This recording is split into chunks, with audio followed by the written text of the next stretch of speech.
As we continue to celebrate Women's History Month, we examine the life of Susan B. Anthony. Born in the northern Berkshire County town of Adams, Massachusetts in 1820, Anthony was a social reformer and women's rights activist who played a pivotal role in the women's suffrage movement. Today, the home on East Street, where Anthony was born, houses a museum bearing her name, and Connecting Point producer Dave Fraser paid a visit to Adams to learn more about the life and legacy of Susan B. Anthony. Susan B. Anthony was born right in this house on February 15, 1820. This house is the Susan B. Anthony Birthplace Museum. It's on the National Register of Historic Places. It's a place where people can learn about the influences from her family, from her community.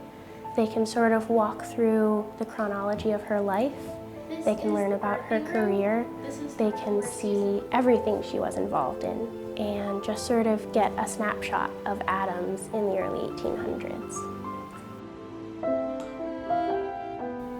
I interned at the museum from 2015 to 2016, and each intern gets their own unique project.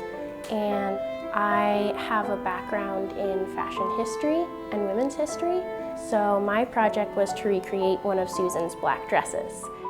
So we have it on display in the Legacy Room, and at the birthday celebration in 2016, I spoke a bit about my project and showed the progress I had made, and apparently I made an impression on the board of directors.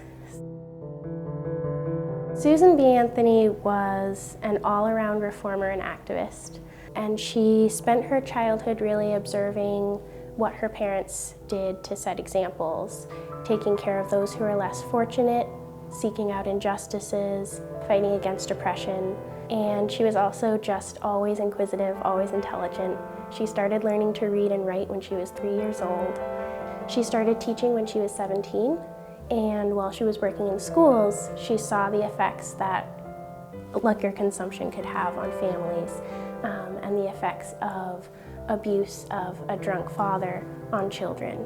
And so she became very heavily involved in the temperance movement first, and in the 1840s she went to a temperance convention and she tried to get up on stage and address the assembly, and a gentleman stopped her and said, "No, the ladies have come to listen, not to speak."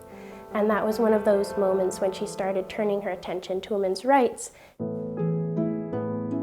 In 1851, she was introduced to Elizabeth Cady Stanton. They had a mutual friend, Amelia Bloomer, who we know for the Bloomer costumes, but she was also an avid abolitionist. And so she introduced Elizabeth Cady Stanton and Susan B. Anthony, who had a professional partnership for about 50 years, and they were really the leading force behind the early suffrage movement. And one of the things that I love most about her is that she also did have a humble side. One of my favorite photographs of her shows her sitting at her desk, and the newspaper wanted to do a story on her and take a picture of her at work.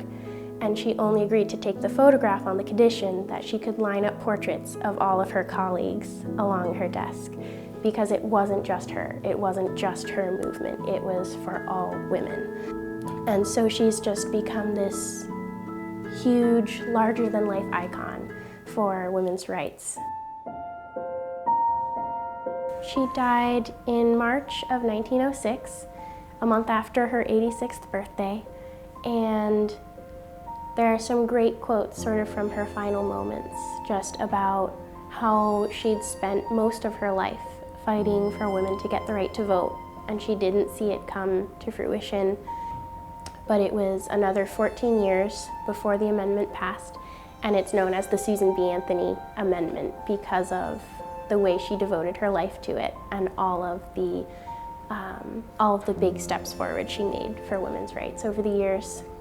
And so in 2020, we have two things that we're celebrating. We have the centennial of the 19th Amendment, but we also have the 200th anniversary of her birthday.